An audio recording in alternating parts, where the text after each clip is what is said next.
A few years ago, my son and I went on a search in my shed to find a cookie can, and it was I guess you could say a targeted search. Remember when people used to store things in the old cookie cans, right?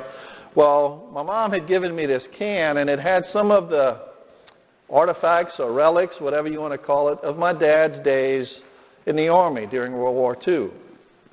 So we found the can, and we brought it in the house, and when we opened it up, there was a few things in that can, and one of them was my dad's Bible.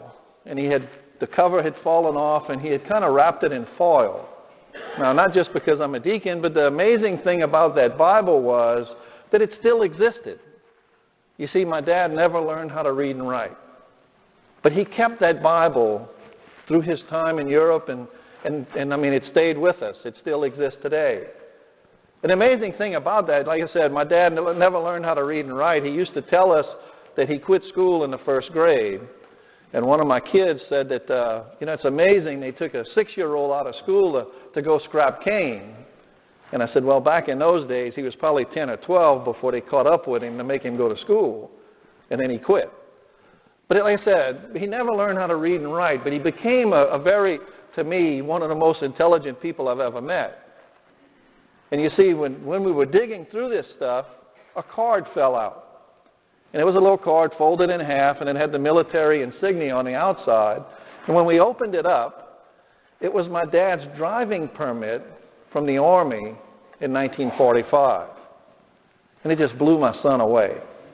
You know, he had heard about his grandfather, but he had never met him. You see, he knew about him, but he didn't really know him. So we took a trek to the World War II Museum, and we talk about him a lot, so that my son got to know him a little bit better. You know, this person that he loved but didn't know. Well, as Catholic Christians, we have to ask ourselves, do we really know Jesus, or do we just know about him? You see, because we can say that we know about him, we can read the scriptures, and we can understand the things that he did, but can we really say that we know him? Do we really know what he does in our lives? Do we really know who he is, not just who he was? You see, because he's as alive today as he was back then. You see, and we did that gospel outside before the procession, right? And all of these people in Jerusalem came out to welcome him into the city, and they threw their cloaks and their branches and all of this stuff, the palms on the street, on the road, to welcome him into Jerusalem, his triumphant entrance. But you see, these people, they only knew about Jesus, because just a few days later, they're standing in the crowd hollering to crucify him. You see, they didn't really know who he is, who he was. They didn't understand that this man had come here to open the gates of heaven for them, to save them. So that they didn't really understand who Jesus Christ is. So we have to ask ourselves that question.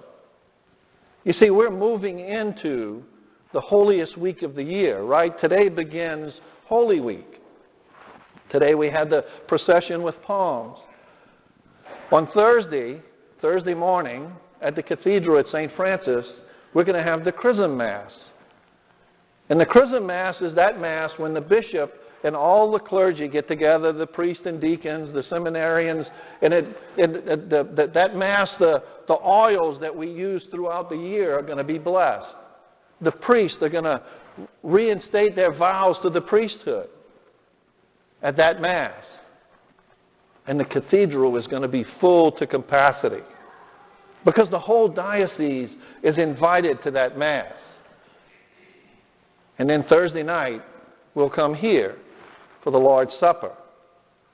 You know, we're going to celebrate the Last Supper, right? We're going to go through those readings, and we're going to celebrate the institution of the Eucharist and the institution of the priesthood, when Father washes the feet of those representing the disciples.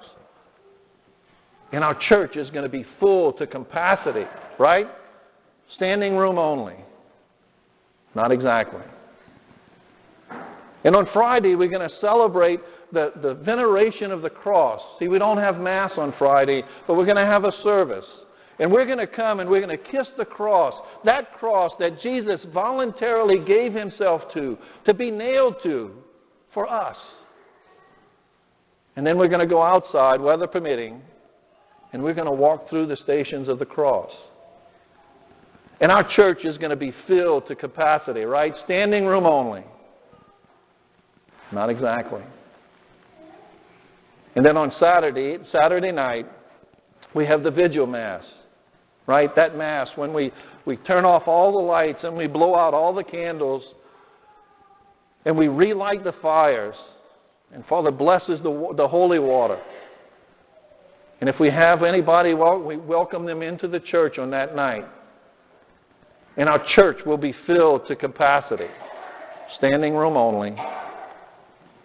Not exactly. You see, because sometimes the problem is that we know about Jesus, but we don't really know who Jesus is. And I always wonder, if they had crawfish in the Holy Land on that first Good Friday, how big a crawfish ball would the Romans have?